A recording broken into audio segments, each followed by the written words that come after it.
What up, my ninjas? Folk right here, and welcome to my admittedly long-awaited review of When Worlds Collide. To be fair, the hour-long special in and of itself was a time coming. Depending on the reviewer you go to, though, you might hear that these episodes were amazing, the best this show has ever done. Or the feedback, like mine, won't be, well, quite that positive. Well, let's start off with the really cool aspects of this episode. First off, it stayed true to the promo, which promised high stakes, conflicts between heroes, and several twists that kept me on the edge of my seat. On top of that, some fan-favorite characters made some rather significant features, particularly Staff Commander Mona Lisa and Agent Bishop. Those intense action scenes, though, take your pick, but my personal favorites were the electricity battles between Mikey and Neutralizer. We haven't seen anything like them in this show, so it was refreshing to watch. Not to mention, it gave the animators some room to experiment with new references. A lot of reviewers and viewers pointed out similarities to The Flash and Star Wars. On the topic of references, there are a couple more that pulled at my heartstrings. You know, or if you don't now you know, I love the 2003 show. So when the show had its own worlds colliding arc and featured the one and only Agent Bishop, and that happens in this series, oh my god, I'm so excited, in this series as well, then you know I'm down. But let's not overlook the Avatar, The Last Airbender nod. When April had her little waterbending moment, I was so excited. I can't tell you. It's about time, if I'm going to be honest, considering that the one and only Mae Whitman is a significant actress in both shows. Yay. Eventually. Well, as much as I'd love to continue talking about some of the great aspects of this episode, it's time to get real for a moment. There are some flaws about it. First off, the ninjutsu. It's as if the turtles have not grown in their time in space, because they still can't really defeat Neutralizer or Lord Drake. Am I supposed to forget that Leo killed the Super Shredder as he's the first turtle to be whisked off by Lord Drake's underlings? Are you kidding me?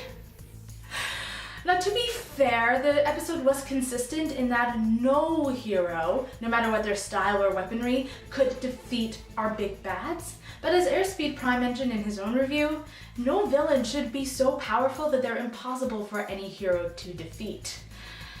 Now, we agreed on that point, and this next one.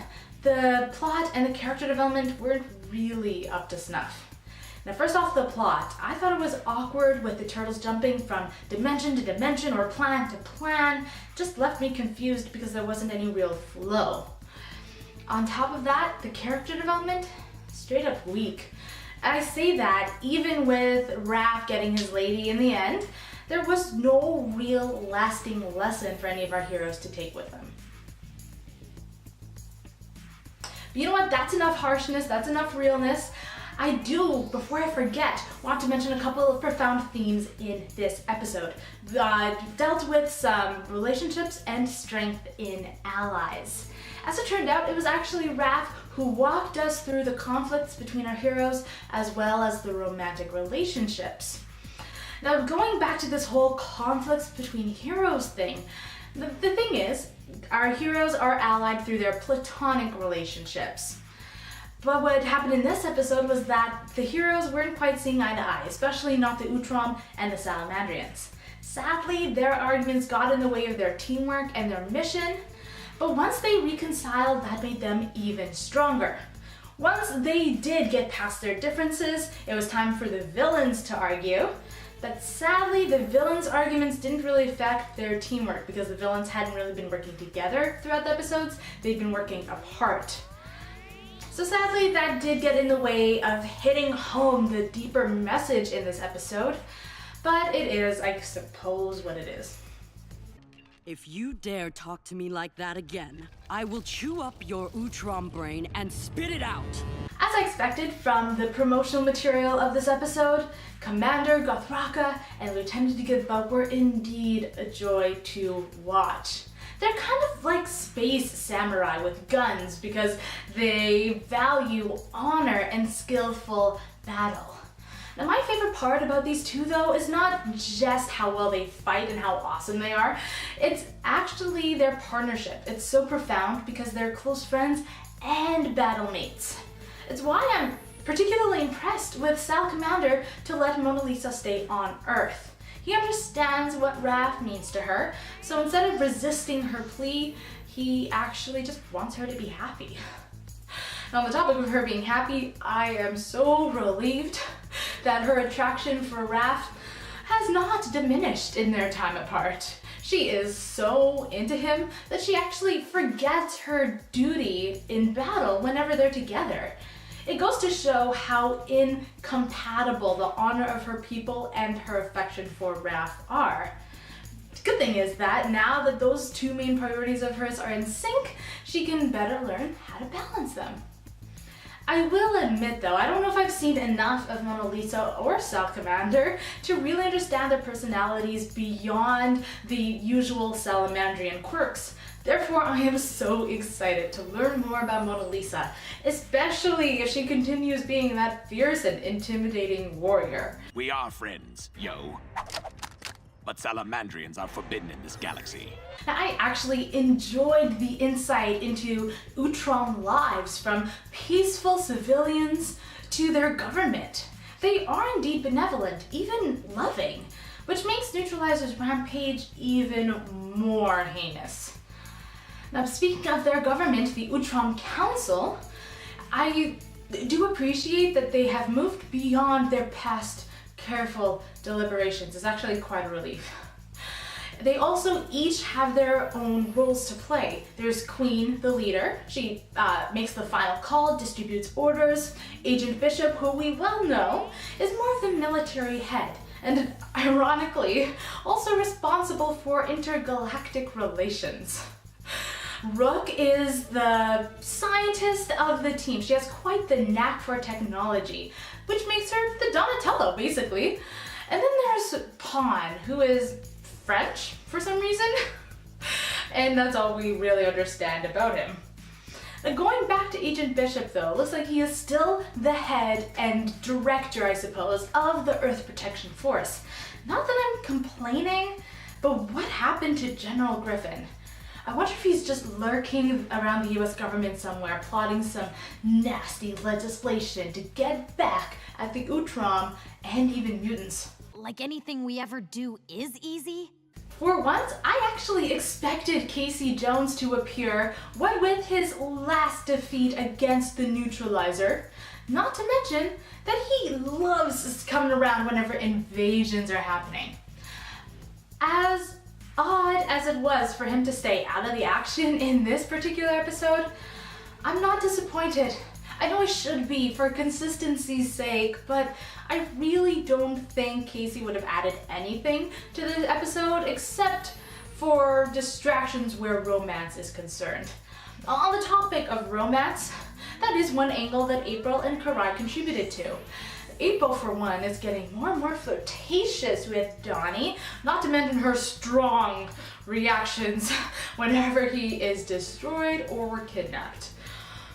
It has me wondering how bold, how far this show will go when it comes to their relationship.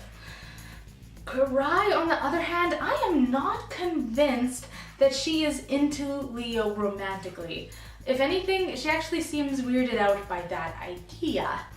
Now, to be fair though, she is closer to him than any other turtle, if for no other reason because he's stuck up for her so many times. She kind of owes him in that regard.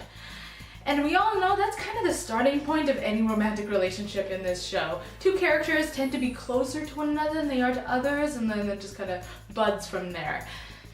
Besides, I've been wrong about April and Dhoni, so I could be wrong about Karai and Leo as well. We'll see how things play out. And besides romance, these women are strong fighters. Karai's skills are usually impressive, though I admit I would have appreciated more of a fight against Lord Drake's soldiers and against the villain himself. But at least April's powers were really cool. They gave her, as I said, that awesome water-bending ability and a certain invulnerability against Neutralizer's electrical powers. Here, let the science guy take a look, maybe? Usually, Leo and Dhoni are more influential turtles as the fearless leader and the rational scientist, respectively. Now, in this episode, though, they were forced out of action, which gave our more minor characters some time to shine. Now, I say fearless when it comes to Leo because we actually saw Leo falter in fear. Once Lord Drake's ship descended, I think some dread took over and forced Leo into more of a survival mode. There was no real thinking or planning, maybe even no hope. As a result of all that stress, his skills weren't quite as great as they usually are, so that's why he was captured so quickly.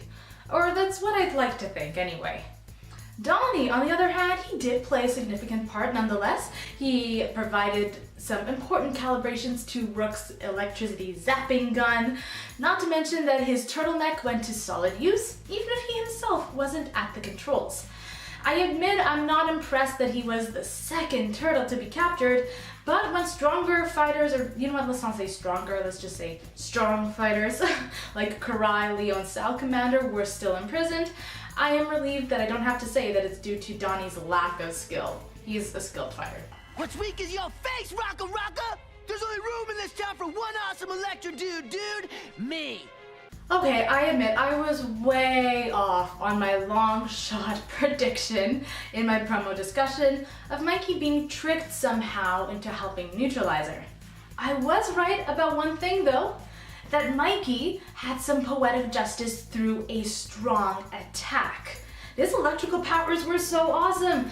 They were totally Deus Ex Machina. There's no real explanation behind them. There just happens to give our heroes a bit of an edge, but I don't care. They were so cool to watch, especially when Mikey and Salamander together beat the Neutralizer. So awesome. Now I do wish that Mikey kept his electrical powers just so he could hold on to that mind-blowing heroic edge. But I have to admit that Mikey is not the best keeper of such destructive power. All it would take is for him to lose concentration, get overexcited, and that would sizzle up the layer or blow up a city block. Just not good.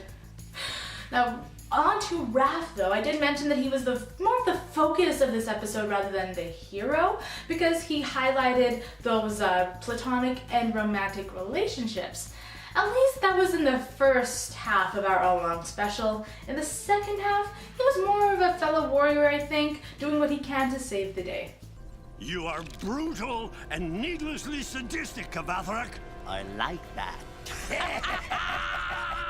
Our villains were despicable in their own right. Neutralizer revels in destruction and doesn't care if he's taking his aggression out on the wrong people. Lord Drake, on the other hand, is more cunning and calculating. He is willing to bide his time to get the job done right and well. Put these two together, and they're kinda scary because they make up for each other's flaws. If they were willing to compromise a little on their own agendas, they might have actually beaten the turtles for once and for all. Thing is though, they are villains, which in this show means that they aren't going to compromise on anything because they're too selfish and short-sighted. Our heroes, on the other hand, thank goodness, are not, and they can work out their issues. That's why our heroes made quite the team by episode's end. Today was a win. This calls for a celebration. Now before I let you guys go, I of course have my question of the day for you. I want to know if you think we will see Neutralizer and Lord Drake again. I'm not just meaning in season 5, I'm including the 2018 reboot of the show. My vote is yes. Every time we think that these characters are done for, they come back. So I don't think we've seen the last of them. I'd love to know what you think. Maybe you hope that they are good and gone because you're tired of these villains. Let me know your thoughts down below. Now we will talk soon for the promo discussion and then later the review of the upcoming episode, Usagi Yojimbo. I'm so excited. Until then, my ninjas,